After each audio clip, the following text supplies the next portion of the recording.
Well, have you guys had any accidents during the tour yourselves? Knock on wood. No, I don't think so. Not on stage. No. We've been really lucky, and I mean, the show relies, I've been thinking about this lately, the show relies on certainly the core of the musicians, Eva, Justin, Jason, and myself. We've done the show without everybody else, every dancer. Well, we haven't done a show without Kat, but Kat replaced Adriana. Oh, we did do a show. We did a show without Kat. That's right, because she had some family issues and she had to go home. But it's like if any one of us. Well, I remember when we were in Australia last year, and there was a really nasty bug going around. Yeah. That just like took you down, like it was really, really bad. And I remember thinking it was super contagious. And I remember us talking, going like, okay, like me, Mark, Justin, Jay, like there's no way that we can get sick. There's no way. And we've been sick. We've all played sick. Sure. Yeah. But you have to. I mean, if Alicia gets super sick and she can't sing, you got to cancel the show, or she gets injured. None of us would ever want a show to have to be canceled because we couldn't do it. And one time in my life, I played with a really high fever and I couldn't sing. I was doing backing vocals at the time. I couldn't sing. And I had to be helped to the stage, but I got on the stage and somehow I could do it. And I sweated it out, and after the show I felt better. In the morning I was perfectly fine. So I was lucky that time was with me and I was able to kind of work through the fever, but what are you going to do? That one bug, I remember it took, like, our acrobat couldn't do a couple of shows, a couple of the dancers were out, one of the singers. It was a mess. Yep. And I was like taking vitamins and like meditating and just being really positive and trying to really just keep myself healthy. I remember Seb, the acrobat, he broke his knee saving Alicia from falling, and he was out for 5 weeks. And then we had to get somebody else in to sub for him, and you make do. I mean, it's a good question, and it's just something that you, like Eva said, you got to take care of yourself, and we have a responsibility. You never know what's going to happen. Yeah, no, it's important. I remember one time when I was playing with Cher years ago, my ex-girlfriend's sister got married, and I was in America, and I had to fly down to Mexico for the wedding.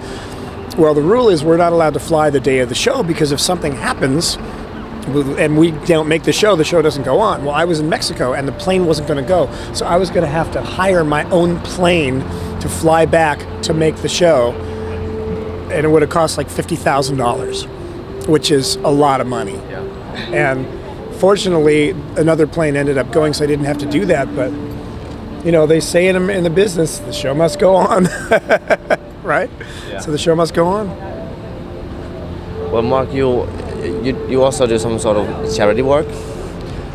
You work for organizations like Create Now and stuff. So, how important is it for you to do charity work? It's important to me. I've always felt that if I have the opportunity to give back and to inspire people based on what I've done and what I've learned, I feel like it's an opportunity and my duty, and I do it lovingly.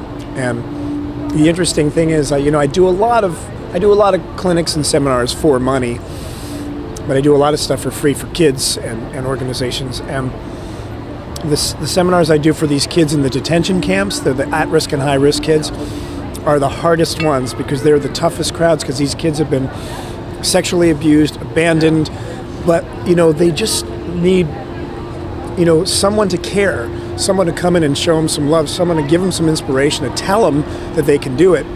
And I even go to the extent of offering a free studio session to the kids that actually call. And you'd be amazed that, I may do a session thing for 200 kids and 50 of them are rappers, and maybe one of them will call, but that one knows that somebody cares, and that one kid will come in and his life will be changed forever. So the way that I look at it is, if you can change one person's life, it's worth doing it all. And so I do what I can, and when I can. I'm on the road so much, but when I'm home, I'll do more charity work. And I do charity work when I'm on the road if the opportunity comes up, and just feels good. You know, it feels good to give, and I mean, I think this whole group of people on the road, everybody's so damn giving and so selfless as opposed to selfish, you know, and it's great to think about somebody else instead of yourself. Well, what do you think about people? Do they respect their lives nowadays, or do they like take everything for granted? Do people respect their lives or take them for granted? I think that varies from person to person. I like to think, I'm a kind of eternal optimist. I like to think that people at their core are giving and loving, and I tend to think that circumstances and things that affect people tend to instill that negativity. I mean, I look at my baby daughter, and she's pure love, man. Yeah. So she's going to learn the negative behavior. So I can't imagine any baby being anything but pure love. So I think that people at the core are absolutely good, absolutely loving, absolutely dependent, but willing to give. And for those of us that are fortunate to have good upbringing and good parents and a lot of love around us, that's what I try to create with others that I see don't have it. And so I'm the eternal optimist. What do you think about that? I agree with you. I don't know. I think you know, like he said, it just depends from person to person. It depends on what they've learned, how they've grown up, you know, what kind of environment they grow up in. You know, I grew up in Los Angeles, you know, so I have seen a lot of the kids that have grown up very wealthy and who don't really appreciate what they have and take their lives for granted, you know. But I've also seen people who've grown up with not that much and are just the happiest people that I know, and are just such great souls and appreciate, you know, like the flowers that are growing on the street right there, or the bird that's flying in the sky, you know, whatever. Just appreciates life, you know, and don't have the material things that other people do. So I think it just depends.